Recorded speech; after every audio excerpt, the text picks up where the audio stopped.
So we are on our second video on Pythagoras' theorem.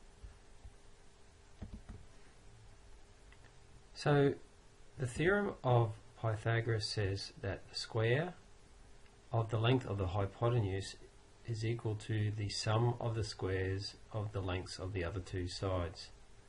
Now that is a bit of a mouthful, and some students are just taught to learn that, which is not really teaching it anyway. So hopefully from the previous video you can see the match there between this very wordy sentence.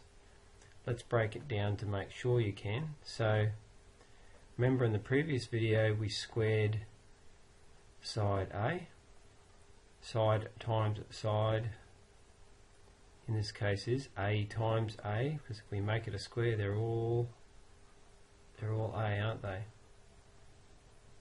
So we got A times A, or A squared, for that area, and we saw the same with the other short side, B, and B down this way. It's not a great drawing. So you get B times B, and they're all B, so we have B squared as the area, and same with C.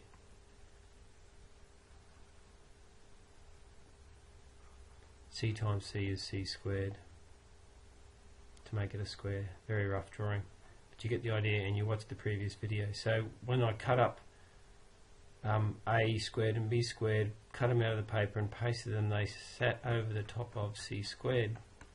So that means C squared is the same as A squared and B squared combined, even if you do have to cut them up. They're equal to each other. So using the proper mathematical terminology, C squared is the hypotenuse squared. In other words, the square of the hypotenuse, the longest side, and the sum is plus, and we have to sum the two shorter sides. Note that as long as you use A and B, you can swap them around and you'll still get the same thing. So it doesn't matter which side you call A or B, but it does matter about C. So that's important. So the hypotenuse squared has to equal each of the shorter sides squared, and then we add them together. Two examples. In each of these examples we have to find the length of the hypotenuse in these right angle triangles. We have to round to 2 decimal places in part B. So remember to label our sides. And by the way, how do we identify the hypotenuse? It's the longest side, and it's also opposite that right angle. There'll be one right angle. This works for right angle triangles. So can you see that on this one, C is opposite side to the right angle, and it's also the longest side. Two ways of identifying the hypotenuse.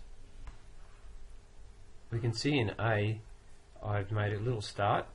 So C squared is the hypotenuse squared, and that's A squared plus B squared. So we always write the rule down first. We then identify what information we've been given and what we've got to find. We've got to find C, not C squared. We've got to find C. We were given A and we're given B. The next step is to substitute that in. C squared equals A squared. Well, that's 5 squared in this case, and B squared is 12 squared. Then we evaluate those, and then we add them together. So C squared is 169.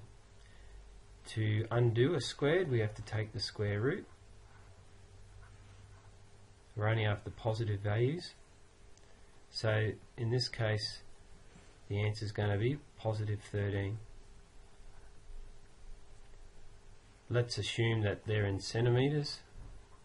It didn't give us any units, so it'll be 13 centimetres. You write your answer with the units.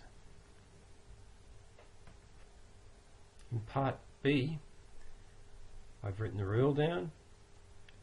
So we have to find C, the hypotenuse, A. Doesn't matter which one we call A and B, the short sides. Let's call that one A, and let's call that one B. It will work if you swap A and B around, no problem. So A equals 7 and B equals 9.5. Subbing in and then calculating, you can see that we get C squared is 139.25.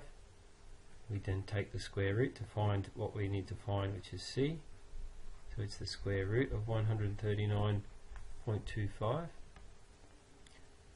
Once we've calculated the square root, we get 11.80 because it sits around to 2 decimal places. Didn't give us any unit size, just assume we're talking about meters. So we should use our units on there, 11.8 meters. Now it's time for you to try some.